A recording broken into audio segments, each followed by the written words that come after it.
10월 23일 생생 주식입니다. 오늘 장중 지수의 등락의 변동성이 상당히 많았죠. 오늘 코스피 지수의 3분봉을 놓고 보면 간밤에 미국 증시가 하락을 했기 때문에 이 영향으로 한국 증시가 갭으로 하락해서 출발했죠.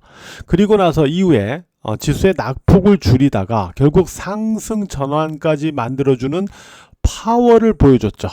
그리고 나서 이후에 다시 크게 대반락하는 그러한 모습을 보여줬죠. 그리고 나서 이후에 이렇게 해서 마감이 됐어요.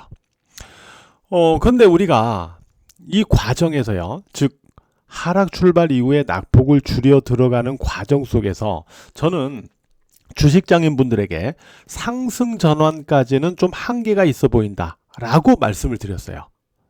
근데도 불구하고 이게 상승 전환이 되더라고요. 그래서 좀 이상하다 했는데 역시나 그 후유증이 이후에 이렇게 나타났다 이렇게 볼 수가 있는데, 그러면 제가 왜 올라가는 과정 속에서 상승 전환까지는 좀 한계가 있다 라고 봤는지 그 부분을 살펴보면은 이 부분이에요.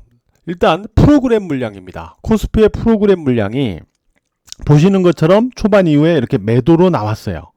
매도로 나왔고 지수가 낙폭을 줄여가고 있는데 이 매도의 폭이 축소되지 않았다라는 거죠. 이 프로그램 매도의 폭이 축소되지 않는 상태에서 지수가 상승 전환까지 만들어졌다는 거예요. 그리고 나서 이후에 프로그램 매물이 추가로 나올 때 지수가 다시 밑으로 반락한 겁니다. 요때 이제 매도 폭이 조금 줄어들었죠. 요때. 그래서 이제 다시 장중에 반락한 이후에 밑꼬리를 약간 달아주면서 마감될 수 있었던 거는 바로 요 부분 때문이었죠. 어쨌든 올라가는 과정 속에서 오전에 지수 낙폭이 축소되고 상승 전환까지 만들어졌음에도 요게 줄어들지 않았다, 이 부분이 있었고, 두 번째는 외국인의 수급이에요. 외국인의 코스피 현물에서 매도가 줄어들지 않고 있었어요. 외국인 투자자들은 최근 4거래일, 5거래일인가요? 4거래일 동안에 지금 순매도를 보여주고 있죠. 이런 가운데 오늘도 코스피에서 순매도를 보였는데 아까 지수의 낙폭이 축소되고 상승으로 전환되는 과정 속에서 외국인의 이 코스피 순매도가 줄어들지 않았다. 결국 개인 쪽으로 매수가 들어온 거죠. 기관 외국인은 매도했고, 이러한 수급 구도를 갖고 지수가 낙폭을 줄이고 플러스로 전환됐기 때문에 일단 그 후유증이 뒤에서 나타난 거다 이렇게 보시면 될 것 같고요. 어쨌든 저는 올라가는 과정 속에서 상승 전환까지는 한계가 있다라고 봤는데 결국 그 후유증이 이렇게 나타났다라고 보고 있습니다. 그렇다면은 지금의 위치에서 볼 때 어떻게 지수를 후속 흐름을 갖다가 우리가 염두하면서 봐야 되느냐 하는 부분인데, 이 부분을 우리가 생각해 보자고요. 우리가 이거는 하나의 상승이 아니고 상승 파동이다, 이것도 하나의 상승이 아니고 상승 파동이다 라고 표현을 했어요.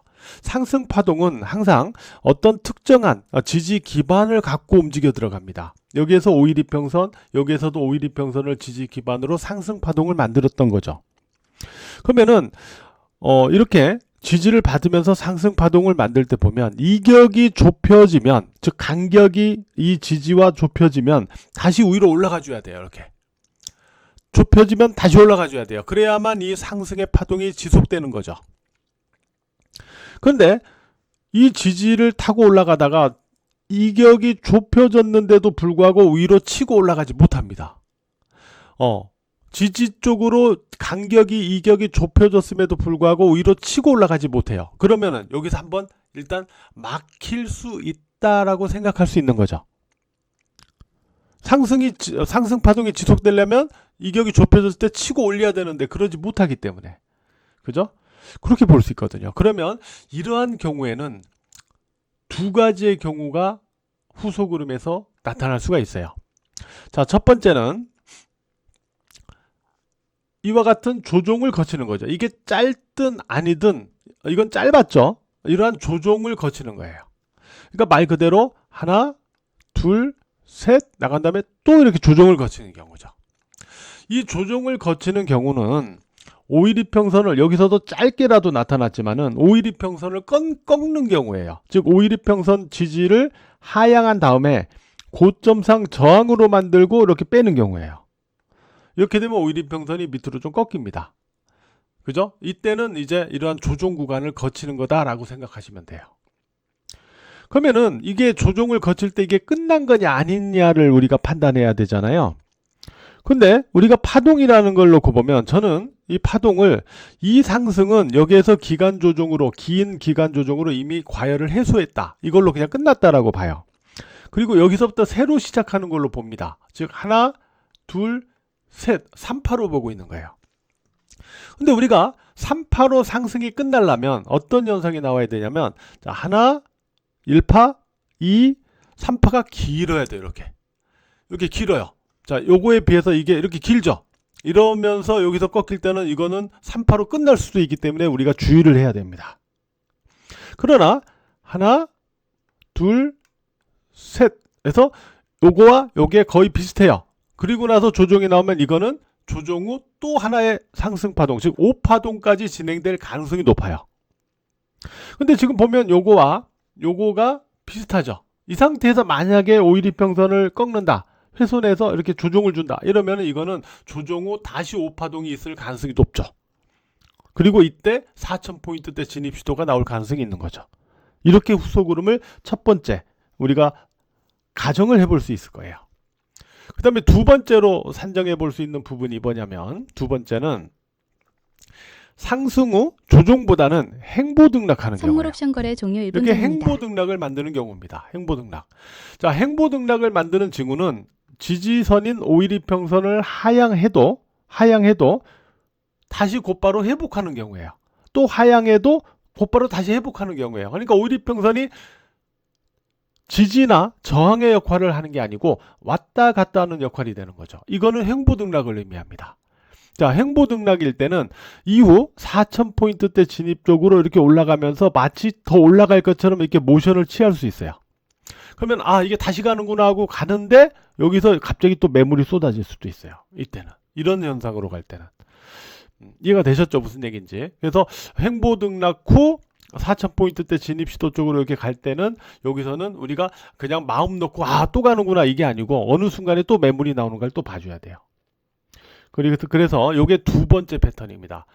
결국은 계속 말씀을 제가 드려왔지만 지수가 5일이평선을 지지하는 선에서는 오늘 또 하락 마감했지만 지지는 됐어요. 지지하는 선에서는 아직 이 상승의 파동은 유효하다라고 보는 거죠. 그러나 만약에 5일이평선을 하향한다 할 경우에는 오늘 우리가 살펴본 첫 번째와 두 번째 경우 어느 경우에 해당되는가를 살펴보셔야 되고 거기에 맞춰서 매매 대응 전략을 가져가 주셔야 된다는 거죠. 이해가 되셨죠? 이런 부분들 잘 염두해서 매매를 해 보시면 될 것 같습니다. 자, 오늘같이 지수가 이렇게 빠진 날도 저희 주식장인과 멤버십에서는 자, LS 일렉트릭 오늘 시원한 이런 상승의 수익이 있었죠. 예, 여기 오늘 보고서가 나오면서 강하게 올라갔는데 저희가 미리 이 종목에 대한 이 종목의 패턴이 아직 끝나지 않았구나. 자, 행보등락하고 있었죠. 아직 이 종목 이미 우리가 앞에서 매매해서 수익을 냈던 종목이에요. 앞에서 매매해서 수익을 냈던 종목입니다. 그리고 나서 매도 이후에 흐름을 쭉 살펴보고 있었는데 요게 보면서 이게 아직 끝난 게 아닙니다. 패턴이 끝난 게 아닙니다. 그래서 우리가 다시 요 타이밍에서 매수에 들어갔죠. 그리고 나서 요 수익이 오늘 이렇게 나왔죠. 오늘 탄력이 나왔는데 수익이 어느 정도 나왔죠. 폭이 좀 나왔어요. 자, 요렇고요. 오늘 주식장인 10월 이벤트가 오늘 마감됩니다. 오늘 마감되는데 현재 이벤트 가격은 이번이 마지막이에요. 오늘까지가 마지막입니다. 현재 이벤트 가격은요. 그래서 오늘이 10월 이벤트 마지막이니까 주식장인 카페 공지사항에서 확인 참고를 해 주시기 바랍니다. 오늘 하루도 매매하시느라고 모두 고생 많으셨어요.